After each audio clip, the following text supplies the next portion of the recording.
Welcome, ladies and gentlemen, to Backyard Cigars. Today's topic is not going to be a very long discussion, but it is going to be about Cubanesque cigars. Are they worth it? And why are they so talked about online? Why do we read so much about Cubanesque cigars? Sometimes Cubanesque cigars are referred to as homage cigars. Others are not intended to be direct homage cigars, but can be categorized as a very Cubanesque type of cigar. And while the maker of that cigar will not actively be trying to court Cuban cigar smokers, the people that write about cigars or review cigars, like myself, may talk about these cigars because of how similar their flavors are to a Cuban cigar. Maybe there is just certain characteristics of that particular cigar that remind an individual of a Cuban cigar. Everything from the band, the size of the cigar, to just the overall flavor notes, right? That's what you get right down to. I'm holding one that some might consider to be slightly Cubanesque. Some Cubanesque cigars fly under the radar because they, well, they fall between the cracks. People just don't, it's not a big company, it's not a famous cigar. Perhaps the marketing for that particular cigar wasn't very effective, or wasn't something that a lot of people picked up on. But these cigars they're available for a reason. They want people to get an idea of what a Cuban cigar may taste like without it being a Cuban cigar. Sometimes the blender just wants to have a little fun and just see how close he can come to that Cuban twang, that Cuban profile, without using any Cuban tobacco. And that is sometimes a challenge or just a labor of love.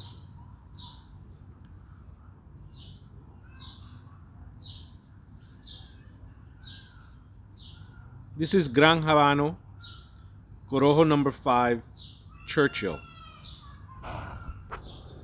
In some cases, the cigar blender really just wants to recreate a cigar that they fell in love with. In this case, we're talking about a particular Cuban cigar that they may have fallen in love with. And they want to recreate that magic. They want to challenge themselves to see if they can come close to that. Not to state or to proclaim that I can make a New World cigar taste like a Cuban and it be better, but just the fact that I can take a New World cigar and do something very similar to a Cuban cigar that I might have enjoyed 10 years ago. And it becomes a fun little project. But for us cigar smokers, when we're looking online or when we're looking to purchase cigars, we'll run across those descriptions where either the website or a particular reviewer is indicating that this is a very Cubanesque cigar and that you should give it a try for many reasons, but sometimes generally because of that linkage, because of its link to the flavors of Cuba. And how I feel about that is just, it's cool. I mean, it's good to explore and try different cigars, and when you find a certain cigar that will occasionally surprise you, then you'll say to yourself, "Oh, I get it now. I see where this blend was going. I see the direction that it was taking."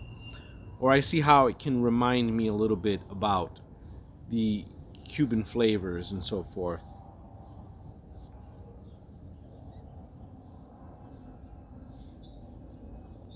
So the Gran Habano Corojo number 5 Churchill 7 by 48 is a cigar that has never really advertised itself as Cubanesque in any way. We're talking about a Nicaraguan Corojo wrapper, a Nicaraguan binder, filler from Nicaragua and Costa Rica, and that's about it. These age very well. I happen to think Corojo cigars can age very well. Uh, Fresh, this cigar was extremely peppery, vibrant, sharp notes of cedar, amongst other things that I can't recall at this very moment when the cigar was fresh. Aged, it mellows out a bit, the pepper subdued. This is the normal description I'm going to give you most of the time when we're comparing an aged cigar versus a fresh cigar.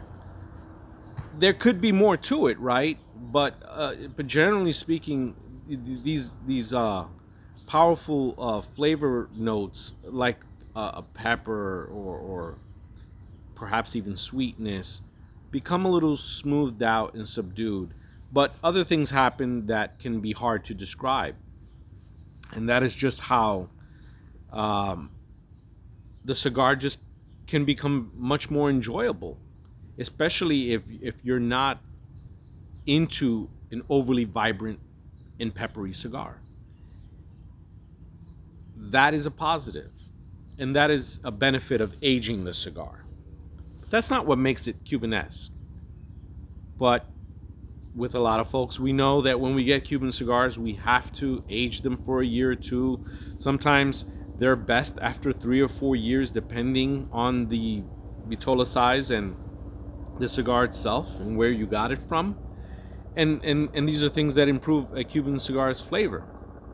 I happen to think a year is usually good enough, but I have a friend who is addicted to Cuban cigars, and he says he won't smoke any Cuban cigar under 3 years old. And that's his personal preference and choice.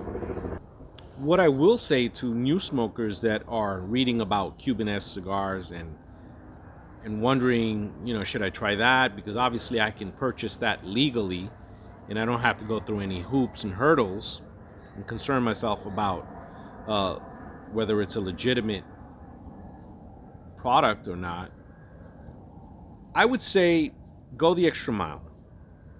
Try to obtain some Cuban cigars.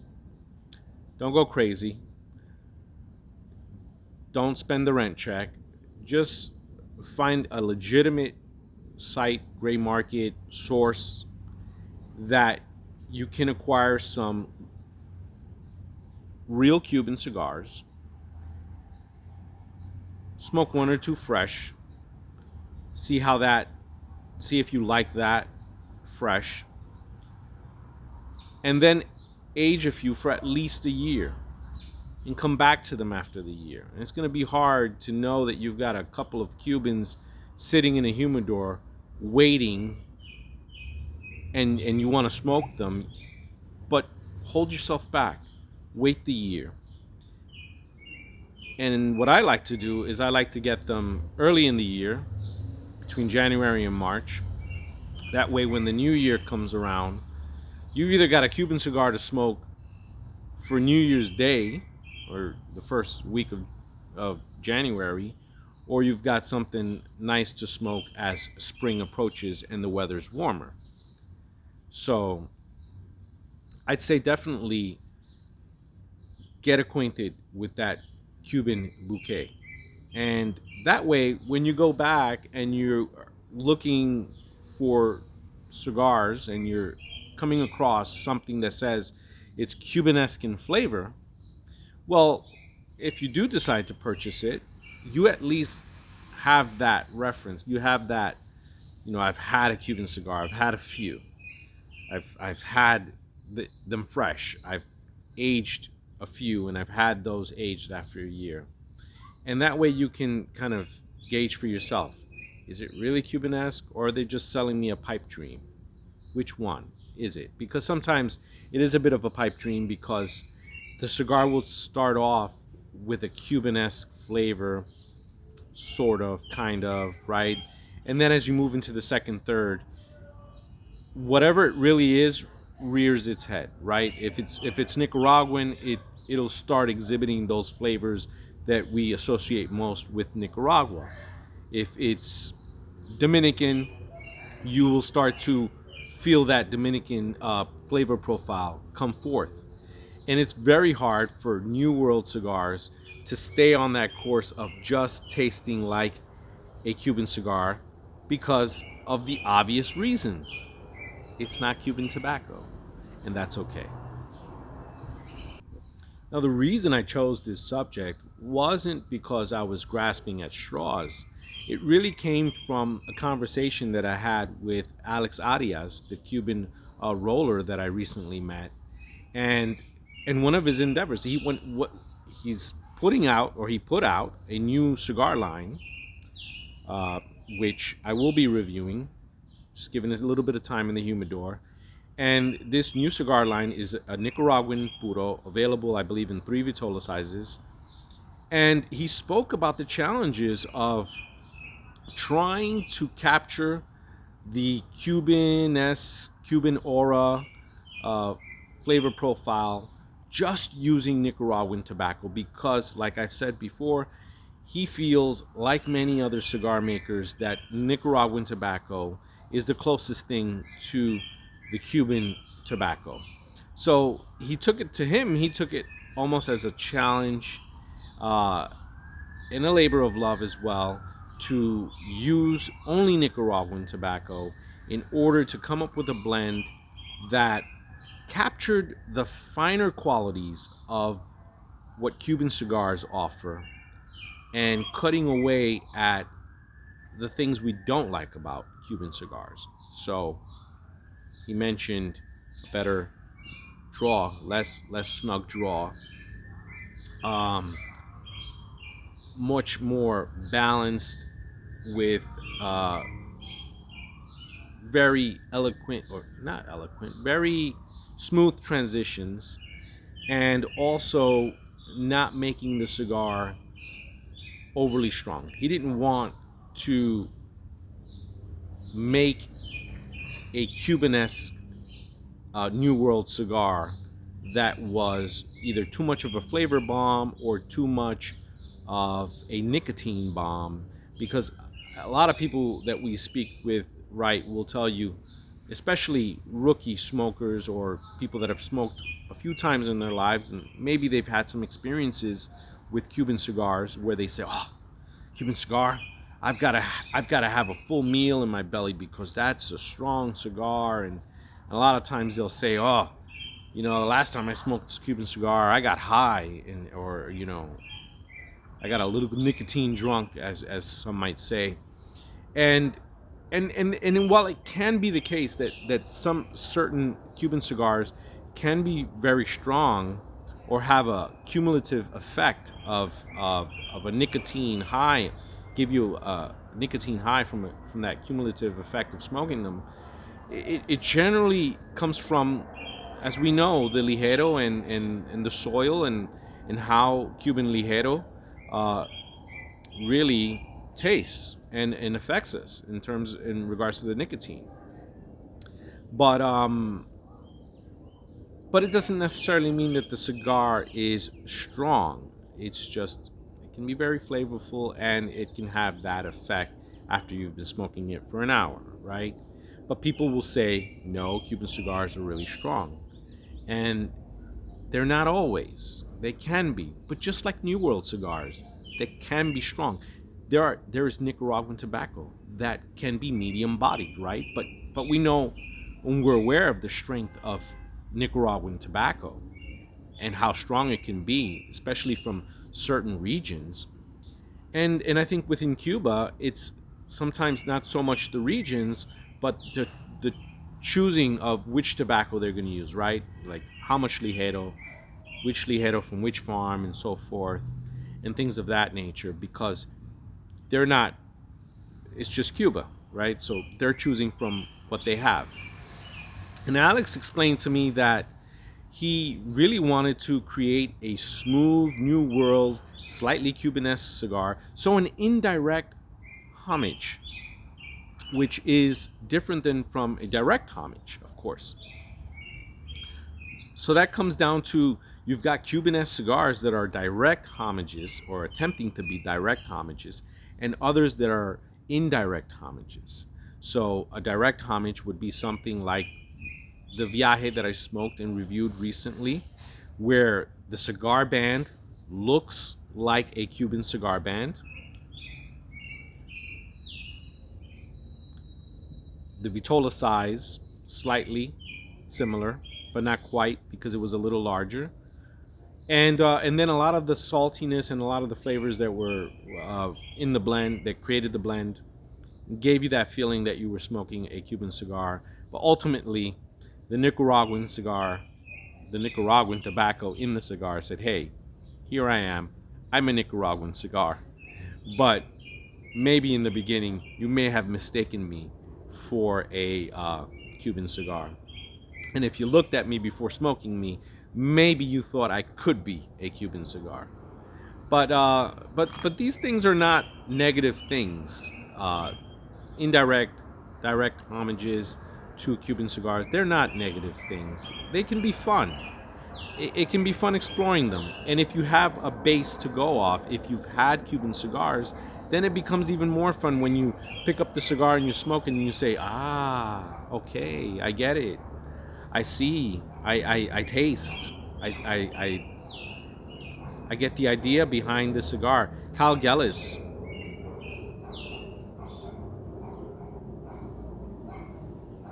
of Warped Cigars, who is someone I think about when I think about uh, direct homage cigars to Cuba, and his Don Reynaldo from the Warped Cigars line. You know, these cigars are very Cubanesque, to the point where, yeah, there are certain points where you think to yourself, did he sneak a little Cuban tobacco in here?